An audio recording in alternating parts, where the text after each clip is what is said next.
Sidang BPUPKI berlangsung pada tanggal 29 Mei sampai 1 Juni 1945.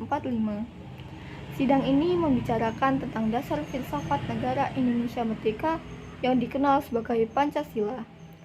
Tokoh-tokoh yang mengusulkan dasar negara diantaranya Muhammad Yamin, Soekarno, Dr. Andes Supomo.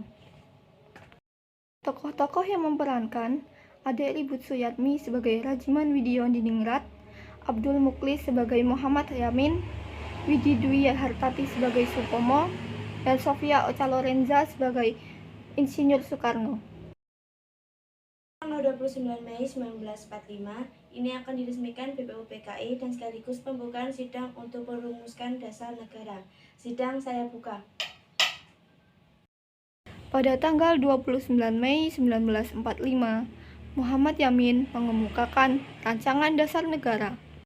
Dasar negara yang akan saya ajukan saat ini diantaranya peri kebangsaan, peri kemanusiaan, peri ketuhanan, peri kerakyatan, dan kesejahteraan rakyat. Baik, sidang hari ini dicukupkan sekian. Pada tanggal 30 Mei tahun 1945.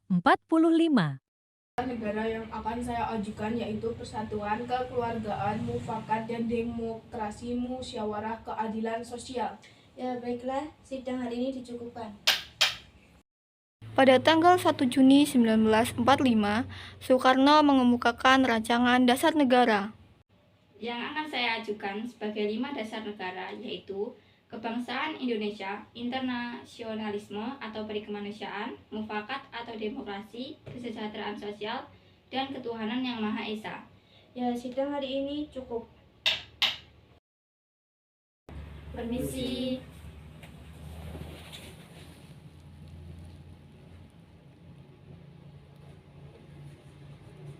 Silakan duduk.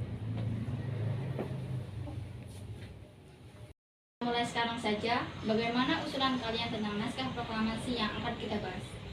Hening sejenak.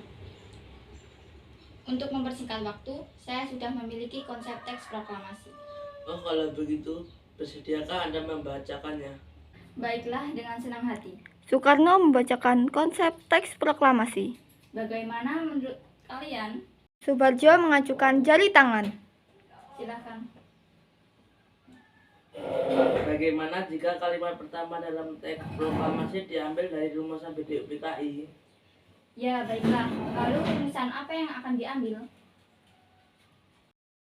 Bagian yang merupakan pernyataan bangsa Indonesia untuk menentukan nasibnya sendiri. Baiklah, ide yang bagus. Soekarno menulis usulan Ahmad Soebardjo. Ada usulan lain? Hatta mengacungkan jari tangan. Silakan. Bagaimana jika kalimat kedua diubah menjadi pengalihan kekuasaan? Ya, itu lebih baik dan saya juga setuju. Lalu atas nama siapa proklamasi ini? Karena ini semua berkat jasa-jasa Indonesia, berarti atas nama bangsa Indonesia. Ide yang bagus, Bung. Bagaimana menurut kalian? Peserta rapat menjawab setuju. Sidang kali ini saya tutup dan disepakati bersama. Akhirnya, perumusan teks proklamasi dapat dicetuskan. Akan tetapi, perumusan teks proklamasi tersebut tidak cukup sampai di situ. Masih ada hal yang perlu dibahas, yaitu tentang penandatanganan teks proklamasi. Dalam pembahasan tersebut, ada 2 tokoh yang mengusulkan usulannya. 2 orang tersebut adalah Muhammad Hatta dan Soekarno.